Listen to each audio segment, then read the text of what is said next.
नमस्कार, मैं Dhananjay Kumar the public India में आपका स्वागत है। भारत पाकिस्तान के बीच जो मैच हुआ, उसको लेकर के घमासान मचा है। मैच जो शुरू हुआ, उसका निर्णय जो है भारत सरकार ने लिया। भारत सरकार ये भी कर सकती है कि वो इंटरनेशनल मामला था, बीसीसीआई और आईसीसी का मतलब है, उसका भारत से कोई संबंध नहीं है, तमाम बातें की जा सकती है। और कई लोग जो ये मैच नहीं चाह रहे थे, उनके मन में गुस्सा था, और ये गुस्सा पैदा किसने किया था? ये गुस्सा तो पैदा किया नरेंद्र मोदी जी ने। जब पहलगांव में हिंसा हुई, पहलगांव में घुस आए आतंकवादी और उन्होंने 26 हमारे भारतीयों को मार दिया, और प्रधानमंत्री विदेश से लौट करके आए, बीच में अपनी यात्रा कैंसिल कर दी, भारत आए, और भारत आकर के सीधा मधुबनी गए। मधुबनी जाकर के बोला कि जो है हम मिट्टी में मिला देंगे। तो जो आम आदमी की भावनाओं को भड़काने का काम प्रधानमंत्री ने किया, लेकिन जो दरअसल किया जाना चाहिए था उस पर कुछ नहीं किया। सबसे पहला सवाल यही था, उस समय भी पूछे गए, आज भी पूछा जाना चाहिए, आगे भी पूछा जाना चाहिए। हमारे रेलवे डिपार्टमेंट में एक जो है वो बड़ा फेमस जुमला है, जुमला वो नकली वाला जुमला नहीं, फेमस कहावत है, या कहिए फेमस लाइन है, सीख वाली। सतर्कता हटी, दुर्घटना घटी। बसों में या रेलों में जगह जगह लिखा मिलेगा आपको, यात्री अपने सामान की रक्षा स्वयं करें। भारत सरकार को भी यही करना था। आप जो पहलगांव में घुसे आतंकी, आतंकी क्यों घुसे, ये सबसे बड़ा सवाल था, और सबसे पहला सवाल था जिसपे सबसे ज्यादा चर्चा होनी चाहिए थी, सबसे ज्यादा गंभीर होना चाहिए था कि भाई आतंकवादी घुसे कैसे पहलगांव? सरहद पे हमारे जो लोग खड़े हैं वो क्या कर रहे थे? जो इंटेलिजेंस है वो क्या कर रहा था? गृह मंत्रालय क्या कर रहा था? लेकिन कहीं सवाल नहीं उठे। प्रधानमंत्री ने आकर के पहला डायलॉग मारा, हम मिट्टी में मिला देंगे। देश में जो है लोगों ने कहा कि पाकिस्तान पे अटैक कर दीजिए, और जो राष्ट्रभक्त है उनके लिए तो बड़ा अच्छा है, जो राष्ट्रभक्ति के नाम पर राजनीति करते हैं भारतवर्ष में, उनके लिए तो सबसे पसंदीदा सब्जेक्ट पाकिस्तान, उनके लिए सबसे पसंदीदा मुद्दा है मुसलमान। तो पाकिस्तान और मुसलमान दोनों का एक साथ संगम हो गया। इससे बड़ी मुफीद घटना, इससे बड़ी आपदा में अवसर वाली बात और क्या हो सकती थी? और नरेंद्र मोदी ने कहा हम मिट्टी में मिला देंगे। ऑपरेशन सिंदूर शुरू हो गया, पाकिस्तान को छोड़ेंगे नहीं, घर में घुस कर मारेंगे। तो ये मौका मिला, जो 26 लोग मारे गए उनके प्रति उनके मन में संवेदना नहीं थी, वो दुख नहीं था कि वो क्यों मारे गए, वो था कि हमको घर में घुसकर मारने का अवसर मिला, और इसके आधार पर हमको वोट मिलेगा, हमारा शौर्य पूरी दुनिया में प्रसारित किया जाएगा। कितने ताकतवर है नरेंद्र मोदी, एक मौका आ गया था। जबकि होना ये चाहिए था कि आतंकी घुसे क्यों हमारे सरहद के भीतर, 30-35 किलोमीटर भीतर घुस करके टूरिस्टों को मार करके गए। टूरिस्ट प्लेस का मतलब होता है कि विशेष जगह है, वहां व्यापारी हैं, वहां घूमने जाने वाले लोग हैं। और घूमने कौन जाते हैं? वो 5 किलो अनाज वाला घूमने नहीं जाता है, घूमने जाते हैं जो संभ्रांत है, जिनके पास पैसे हैं, जिनके पास नौकरी है, जो ठीक ठाक खाते पीते घरों के लोग हैं, वही घूमने जाते हैं। कश्मीर तो जाहिर है उनकी सुरक्षा का सबसे ज्यादा ध्यान रखना था, वहां सरकार की नजर भी होनी चाहिए थी। लेकिन लोगों ने क्या कहा? लोगों ने कहा कि घंटों बाद वहां जो पुलिस व्यवस्था है या जो सुरक्षा गार्ड है वो वहां पहुंचे, 1.5 घंटा तक जो है वो तमाशा चलता रहा। और सबसे ज्यादा प्रचारित किया गया कि उन्होंने धर्म पूछ करके मारा। ये क्यों प्रचारित किया गया है? मीडिया में भी सारे नेता ने कहा धर्म पूछ करके मारा गया। क्यों प्रचारित किया गया? क्योंकि उससे हिंदू मुसलमान चिन्हित होता है। धर्म पूछ करके हिंदुओं को मारा, किसने मारा? मुसलमानों ने मारा। तो जो टारगेट है सत्ता पक्ष का, क्योंकि सबसे ज्यादा वोट हिंदू मुसलमान के नाम पर झड़ते हैं, तो इसलिए हिंदुओं को मारा, धर्म पूछ कर मारा, सबसे ज्यादा प्रचारित किया गया। किसी ने ये नहीं सवाल किया कि जब वो मार रहे थे तो सुरक्षा कर्मी कहां थे, इंटेलिजेंस कहां था, क्यों मारे गए हमारे लोग? अक्सर लोग कहते हैं कि अमेरिका जो है बहुत ये करता है, या इजराइल का नाम आता है कि इजराइल उनके सैनिकों को अगर कोई मारता है तो घुस करके मारते हैं। लेकिन इजराइल जो है अपनी सुरक्षा के प्रति जागरूक होते हैं। उनके नागरिकों को, अमेरिका अपनी सुरक्षा के प्रति जागरूक, उसके नागरिकों को कोई मार दे, वो मारने का अवसर ही नहीं देते। और जब अगर कोई मार दे तो फिर घुस करके मारते हैं, वो बदला लेते हैं, क्योंकि उनके नेचर में बदला है। क्या भारत के नेचर में बदला लेना है? एक सवाल। दूसरा सवाल, क्या भारत के पास इतनी ताकत है कि किसी देश के भीतर घुस करके मारपीट करे?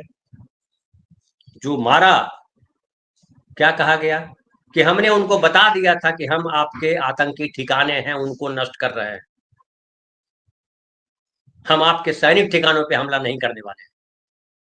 21 आतंकी ठिकानों में से 9 आतंकी ठिकानों को टारगेट किया गया और कहा कि हमने अपने मकसद के लिए किया, हम आपसे युद्ध नहीं चाहते। तो सेना के लोग कह रहे हैं हम युद्ध नहीं चाहते। बाद में मंत्रियों ने कहा हम युद्ध नहीं चाहते थे, रक्षा मंत्री से लेकर के विदेश मंत्री तक। मोदी जी ने कहा कि हमने घर में घुस करके मारा। घर में घुस करके मारने का मतलब क्या होता है? जिसने आतंकियों को हमारे पास भेजा उसको हमने मारा। पाकिस्तान में आतंकी ठिकाने हैं कि क्या पाकिस्तान सरकार की मर्जी के विपरीत है? क्या पाकिस्तान सरकार इसमें शामिल नहीं है? क्या वहां के प्रधानमंत्री इसमें शामिल नहीं है? क्या राजनीतिक वर्ग वहां के शामिल नहीं है? शामिल है। हम आप तो यही कहते हैं कि उसमें शामिल है। लेकिन क्या कहीं भी उसके शामिल होने की बात को प्रमाणित किया गया? जो सबसे जरूरी काम था। हम कह रहे हैं कि आतंकी आए पाकिस्तान से, क्या पाकिस्तान कह रहा है कि हमने आतंकी भेजे? क्या आपने प्रमाणित किया कि पाकिस्तान से ही आतंकी आए थे? भारत में तमाम चर्चाएं हो रही है, अखबार भरे पड़े हैं, नेता बयान दे रहे हैं, पब्लिक बयान दे रही है, लेकिन विश्व क्या कह रहा है? किसी देश ने, न चीन में गए प्रधानमंत्री एससीओ की मीटिंग में तब यह स्थापित हो पाया कि पाकिस्तान ने आतंकियों को भेजा, बल्कि उसने जो चीन में जो बनाया गया एंटी टेररिज्म समिति, उसका अध्यक्ष तो पाकिस्तान को बना दिया गया। सेम हुआ जब वहां क्वाड्स और किस किस के मीटिंग हुई विदेशों में। पाकिस्तान की कहीं G7 की मीटिंग में क्या हुआ? G7 में भी पाकिस्तान को किसी ने नहीं कहा कि पाकिस्तान आतंकवाद फैलाता है। कई लोगों ने यह भी सवाल किया कि क्या हिंदुस्तान ने ऐसा प्रयास किया कि पाकिस्तान को आतंकी देश साबित किया जाए? वो भी नहीं किया। तो ये फिर जो गीत बजा रहे हैं पाकिस्तान विरोध का, वो क्यों? क्या उनको पाकिस्तान से विरोध, या उनको मुसलमानों से विरोध करके भारत में वोट पाना है, सत्ता पाना है? हकीकत यही है। और वो नागरिकों को, भारत के नागरिकों को भारत के पॉलिटिशियन और पाकिस्तान के नागरिकों को पाकिस्तान के पॉलिटिशियन बेवकूफ बनाते हैं, धर्म के नाम पर, राष्ट्रभक्ति के नाम पर, और हम लगातार बनते रहते हैं। अब क्रिकेट मैच की बात ले लीजिए। आपको पता है उत्तर प्रदेश में कई जगह है, वाराणसी में भारत की जीत के लिए गंगा आरती हो रही है। अब बताइए, केरल में उद्धव गुट जो है वो तिरुवनंतपुरम में पाकिस्तान का झंडा जला रहा है। महाराष्ट्र में उद्धव गुट की महिलाओं ने पीएम को चूड़ियां और सिंदूर भेजा। ये क्या है? आपको एक कहानी मैं याद दिलाता हूँ, शतरंज के खिलाड़ी। शतरंज के खिलाड़ी प्रेमचंद की बड़ी फेमस कहानी है, इस पे फिल्म भी बनी है, सत्यजीत रे ने फिल्म बनाई। उसमें क्या है कहानी कि शतरंज खेलते हुए नवाब के लिए, वहां वहां जो उसके जो राजा है उसको बचाने के लिए दोनों सेनापति जो शतरंज खेल रहे थे आपस में मर मिटते हैं, और उनके सामने से वहां के नवाब को, लखनऊ के नवाब को ले गए दुश्मन। उस पर ध्यान नहीं दिया, उसको नहीं देखा। मतलब क्या होता है कि जो मूल मुद्दा है उस पर बात नहीं करना है, हवाई मुद्दे खड़ा करना है और पूरी पब्लिक को हवाई मुद्दे में झोंक देना है, ताकि ये जो स्वास्थ्य का मुद्दा है, जो शिक्षा का मुद्दा है, जो गरीबी का मुद्दा है, जो कानून व्यवस्था का मुद्दा है, जो न्यायपालिका का मुद्दा है, उन तमाम मुद्दे को राख की तरफ तरफ ढक दिया जाए, उस पर खुद बैठ जाए और बताएं कि देखिए वो वहां जो है ना पाकिस्तान बैठा वो गड़बड़ी कर रहा है। गड़बड़ी कर रहे हैं हमारे देश के लोग, पॉलिटिशियन, सत्ता में बैठे लोग, कि अपना काम नहीं करते। अभी देश में देखिए खूब चल रहा है, बांग्लादेशी घुस गए, बांग्लादेशी घुस गए, बांग्लादेशी घुस गए। अरे बांग्लादेशी क्यों घुस गए भाई? क्यों घुसे? किसकी जिम्मेदारी है बांग्लादेशी घुसा है? किसकी जिम्मेदारी है आतंकी घुसा है? जो जिम्मेदार है उनकी तरफ उंगली नहीं उठाना है, क्योंकि उससे उनके गिरेबान पे नजर जाती है, दुश्मन की तरफ ध्यान नहीं जाता है। लेकिन दुश्मन मैं वहां नहीं मानता हूं, पाकिस्तान में हमारे दुश्मन नहीं, हमारे दुश्मन हमारे देश के भीतर है। जो हमको बेवकूफ बनाते हैं, सबसे बड़ा दुश्मन हमारा वो है, और हम उसमें लग जाते हैं। भारत पाकिस्तान जो मैच हो रहा है, क्यों मैच कराना है भैया जब पाकिस्तान इतना बड़ा दुश्मन है तो? और दुबई में क्यों खेल हो रहा है? अगर मैच मैच कराना था तो यहीं कराते, दिल्ली में कराते, प्रधानमंत्री भी देखने जाते, पाकिस्तान के प्रधानमंत्री को ही बुला लेते, या आइए हम दोनों बैठ करके मैच देखेंगे, और फिर दोस्ती का सिलसिला शुरू करते हैं, भूल जाते हैं पुरानी चीजें, या जो चीजें हुई है उसको बैठ करके डिस्कस करते हैं। क्यों आप दोनों प्रधानमंत्रियों को, विदेश मंत्रियों को, नेताओं को बिठाते हैं और लाइव टेलीकास्ट करते हैं पब्लिक के बीच में, जहां पाकिस्तान और हिंदुस्तान के लोग देखें कि हमारे जो रिप्रेजेंटेटिव है, हमारे जो प्रधानमंत्री है, उनके भीतर कितनी देशभक्ति है, उनके भीतर देश की समृद्धि के लिए कितनी ऊर्जा है, आग लगी हुई है। गुटपुट बैठ करके कर लेते हैं। पाकिस्तान का आम नागरिक क्या हिंदुस्तान को से लड़ना चाहता है? हिंदुस्तान का आम नागरिक क्या पाकिस्तान से लड़ना चाहता है? पाकिस्तान हिंदुस्तान का बंटवारा हुआ तो खाली सरहद पे लाइन नहीं खींची गई, हमारे रिश्ते तोड़े गए। ढेर सारे लोग हैं जिनके आधे परिवार पाकिस्तान में रहते हैं, वो हिंदू भी है, मुसलमान भी। ढेर सारे लोग हैं जिसके आधे परिवार हिंदुस्तान में रहते हैं, वो हिंदू भी है, मुसलमान भी है। उनकी पीड़ा को किसने समझा? जो सरहद पर लोग रहते हैं उनकी पीड़ा को आपने समझा? और देखिए, एक दो और मैं टिप्पणी बताऊं आपको कि एक सज्जन है, जयपुर के हरमाड़ा निवासी है पवन सैन, दैनिक भास्कर ने लिखा है। उन्होंने कहा कि मैंने 2 साल के बेटे और पत्नी की अर्थी अपने कंधे पर उठाई थी, कैसे भूल सकता हूं उन आतंकियों को जो पाकिस्तान से आए थे। अब ये पाकिस्तान से आए थे क्योंकि सरकार ने कहा पाकिस्तान से आए थे, पाकिस्तान से आए थे कि जापान से आए थे कि वहीं धरती से अवतरित हो गए थे या पेड़ पर से कूदे थे, ये नहीं पता, सरकार अब तक नहीं कंफर्म कर पाई। भारतीय टीम का उसी देश के साथ क्रिकेट मैच जब भी होता है जगमहरे हो जाते हैं। ये दर्द है जयपुर के हरवाड़ा निवासी पवन सैनी का। इनको पाकिस्तान से तो शिकायत है, लेकिन भारत के नेताओं से शिकायत नहीं कि भैया जो आए क्यों आए, ये सवाल है। क्योंकि सवाल पूछने मीडिया सवाल नहीं पूछता है। दुश्मन तो आएंगे, हमको परेशान करेंगे, मान लीजिए पाकिस्तान दुश्मन देश हमारा, तो वहां से तो भेजेगा, लेकिन हम क्या करेंगे? हम अपने घर में ताला लगा के रखते कि नहीं रखते? हमको पता है चोर आ जाएंगे, तो क्या हम करेंगे? अपनी सुरक्षा पहले जरूरी है कि हम ऐसी अपनी सुरक्षा रखें, चाक चौबंद रखें कि दुश्मन हमारे घर में घुसने से पहले 100 बार सोचे, उसके बाद हम उसको मारे, जहां जाए वहां तक जाकर के मारे। लेकिन यहाँ डायलॉगबाजी पब्लिक के सामने, वहां जब राजनयिक स्तर की बातचीत होती है तो दांत निपोड़ते हैं, गिफ्ट बांटते हैं, सब हो जाता है। जो देश हमारे खिलाफ खड़ा था पाकिस्तान के साथ जब हम ऑपरेशन सिंदूर कर रहे थे, सेना के जवानों ने कहा, सेना के अधिकारियों ने कहा कि पाकिस्तान तो सामने लड़ रहा था, लेकिन दरअसल उनके पीछे जो है चीन खड़ा था, चीन के साथ हम रिश्ता गाढ़ा करने लग रहे हैं, डिप्लोमेसी बता रहे हैं। जो अमेरिका दिन रात गाली दे रहा था कि हमने युद्ध रुकवाया, उसके साथ हम डिप्लोमेसी और बढ़ाना चाहते हैं। क्यों भाई? दुश्मन मतलब क्या होता है? आप नीचे बोल देते हो कि दुश्मन है और वहां जाकर के आप रिश्ता बढ़ा लेते हो, डिप्लोमेसी करने लगते हो। क्यों करते हो? व्यापार के लिए, यानी सबसे ऊपर जो है व्यापार आपका, बिजनेस नहीं बाधित। लेकिन ये जो करोड़ों रुपए की जो आमदनी हो रही है पाकिस्तान क्रिकेट बोर्ड को या इंडियन क्रिकेट बोर्ड को, उसमें आम आदमी का हिस्सा क्या है? पंजाब में इतनी भारी बाढ़ आई, क्रिकेट कंट्रोल बोर्ड सबसे कहा जाता है कि बीसीसीआई सबसे अमीर क्रिकेट कंट्रोल बोर्ड है। क्या दिया उसने पंजाब को?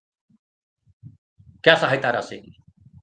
कितने स्कूल खुलवाए, कितने मंदिर खुलवाए, कितने कॉलेज खुलवाए बीसीसीआई ने? इस पर बात नहीं करेंगे। जो सेलिब्रिटी बन जाते हैं क्रिकेट खेल करके, कोई और मैच खेल करके, वो समाज के कहाँ काम आ रहे हैं? क्या कर रहे हैं? क्या जागृति का काम कर रहे हैं? क्या एजुकेशन की फील्ड में, हेल्थ की फील्ड में वो सरकार से लड़ रहे हैं? तो भारत रत्न मिल जाता है, दूसरे अर्जुन अवार्ड मिल जाता है, दूसरे अवार्ड मिल जाते हैं और अपना एंजॉय करते हैं। क्यों भाई आम आदमी की तरफ से क्यों नहीं बोल रहा है कि सरकार अब गलत काम कर? सरकार की चमचागिरी में क्यों लग जाते हैं? थाली बजाने में, ताली बजाने में क्यों लग जाते हैं सेलिब्रिटी? सेलिब्रिटी कौन बनाता है? उनकी मेहनत अपनी जगह है, लेकिन भारत के आम नागरिक जो मैच देखते हैं, जो उनको पसंद करते हैं, उनकी वजह से वो सेलिब्रिटी। तो ये जो तमाशा है, मैं इसको तमाशा बोलता हूं। फिर एक बात कहते हैं ये लोग, वसुधैव कुटुंबकम। फिर यही आरएसएस वाले कहते रहते हैं, जो मुसलमानों के खिलाफ सबसे ज्यादा जहर उगलते हैं, वही आरएसएस वाले कहते रहते हैं अखंड भारत। तो अखंड भारत है, तो अखंड भारत में भारत पाकिस्तान मैच हो रहा है या भारत पाकिस्तान के बीच व्यापार था, तो क्या दिक्कत थी? क्यों बंद कर दिया व्यापार? क्यों बंद कर दिया आपने कि पानी रोक देंगे, सिंधु जल संधि रोक दिया? क्यों रोका भाई? अखंड भारत में पाकिस्तान है ना, तो आप रोकिए। पाकिस्तान सरकार के खिलाफ बोलिए कि ये प्रधानमंत्री तुम्हारा चोर है। लेकिन प्रधानमंत्री वहां का भी बोलेगा आप चोर हो, आपने अपना काम क्यों? जब हम अपना काम नहीं करते हैं तो हम दूसरे के ऊपर उंगली उठाते हैं। हमें अपना काम करना था। भारत के प्रधानमंत्री का फर्ज था कि भारत की सुरक्षा चाक चौबंद होती। लेकिन जब चीन हमारे जमीनों पे कब्जा कर लेता है, तो प्रधानमंत्री कहते हैं न घुसा है न घुसेगा। सुप्रीम कोर्ट तक सवाल करती है कि आप राहुल गांधी कैसे कह रहे हो कि कब्जा हो गई, कैसे पता चला?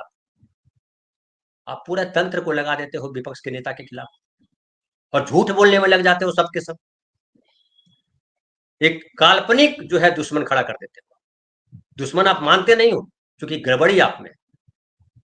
गंगा आरती हो रही है टीम की जीत के लिए, और जो 26 लोग मारे गए उनका, उनके परिवारों के लिए क्या किया?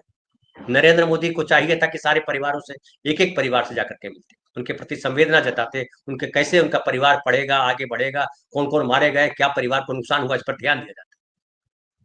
लेकिन उनको भारत माता की जय बोल दिया, पब्लिक खुश हो गई। कितना बड़ा देशभक्त प्रधानमंत्री। मणिपुर गए, क्या किया? भारत माता की जय, भारत माता की जय, भारत माता की जय प्रवचन करके आ गए। उद्योगपतियों के लिए वहां 7300 करोड़ रुपया लगा दिया। कौन? 7300 करोड़ रुपया का फायदा किसको मिलेगा? जो ठेकेदार है वो लेंगे, मंत्री को मिलेगा, आम आदमी के हिस्से क्या आया?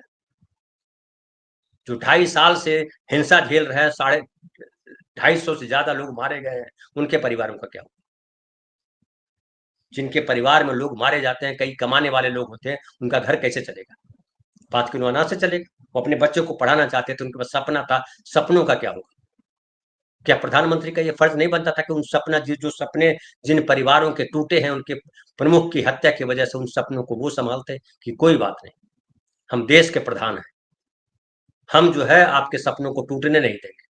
क्या चाहते थे? तो वो पढ़ाना चाहते थे इंजीनियरिंग, वो पढ़ाना चाहते थे डॉक्टरी, वो पढ़ाना चाहते थे, सही, आप पढ़ाइए, हम आपके साथ खड़े। क्या ये फर्ज नहीं बनता था प्रधानमंत्री का? 2.5 साल के बाद मणिपुर जाते हैं, क्यों गए भाई? अभी भी जाने की क्या जरूरत थी? नौटंकी करने के लिए? तो देश में हर तरह से नौटंकी चल रही है, और हम हिंदूवाद के नाम पर, मुसलमानों से विरोध के नाम पर, हम पाकिस्तान के विरोध के नाम पर नौटंकी में हम सब शामिल हैं। और जो सही कल्पित है, जो सही अपराधी है, उसकी हम जय जयकार कर रहे हैं। हमें ये गिरबान में झांक करके सोचना पड़ेगा, हमें अपने आप से सवाल करना पड़ेगा। तब जाकर के हम सच्चे भारतीय बनेंगे, और तब जाकर के भारत माता की इसलिए जय होगी। दुश्मनी से भारत माता की जय नहीं होगी। भारत माता की जय तब होगी जब दूसरे देशों की माओ के बच्चे भी सुरक्षित रहेंगे। फिलहाल इतना ही, बहुत बहुत धन्यवाद।